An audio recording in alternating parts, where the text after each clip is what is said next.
Hi, so here I am in Tianjin, and you can see the lovely Tianjin background behind me. So I'm using the Tencent meeting system to host the background.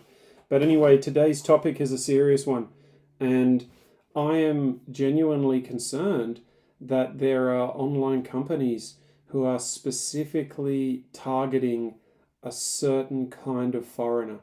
Now, this is the foreigner who is potentially on a marriage visa, so they're not on a work visa per se, and they're stuck in China because, in a sense, they are bound to China because they're married. They're on a certain kind of visa. They love the woman they're with.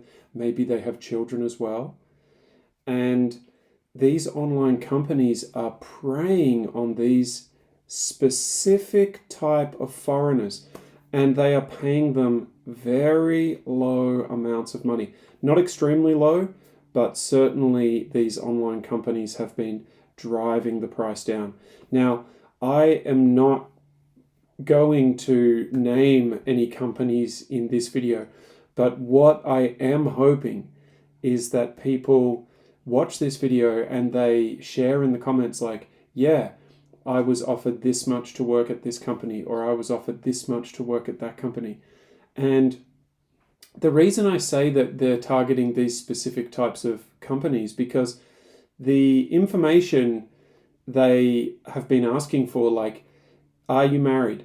Are you on a marriage visa? And I said to this company, I said, no, I'm not on a marriage visa. I said, is it okay if I am? And they said, if you are, that's perfect. Okay? So these companies are really hoping that they can use these foreigners, give them 5 or 6,000 a month, which is to someone who's married and who has dependents, maybe children, or maybe the wife doesn't work. That is a survivable amount of money, and a lot of these guys, some of these guys, just don't have any options. So it's really tough in this current climate to change a marriage visa to a work visa. And specifically, a lot of these guys would have been ex-center teachers. They were working in a training center. They were working in a Wall Street English, or they were working in this kind of place. And they just had to, they saw the option as like, well, I'm going on to a marriage visa. So please share in the comments below. I've heard prices as low as 70 renminbi per hour, but the standard price that I've seen on these company websites, on these recruiting sites that they have on Facebook and so on, is like 100 renminbi an hour. There are a lot of these companies, like it's not like there's just one or two, and they're doing their best to drive the prices down. They've got these recruiters managing foreigners, and yeah, like the strategies they're sort of using are like, take it or leave it. Like, you want to work, if you want to work, that's what we're paying you. So it's really kind of, I guess, a little bit depressing to think that like they've got this cynical attitude about foreigners where they sort of think, okay, this is the kind of foreigner exactly that we want and we're going to get him.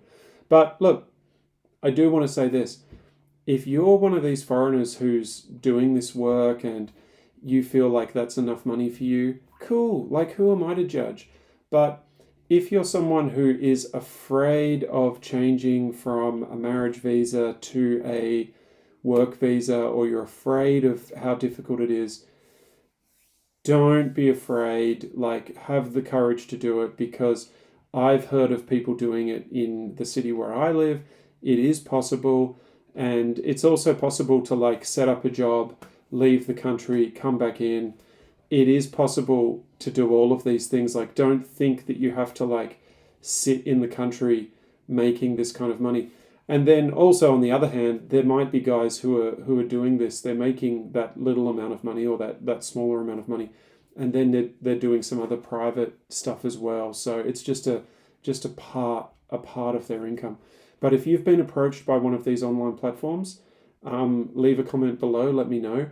And if you agree with what I've said in terms of like that they are doing this, also let me know. So yeah, hope everyone's well. Happy Easter.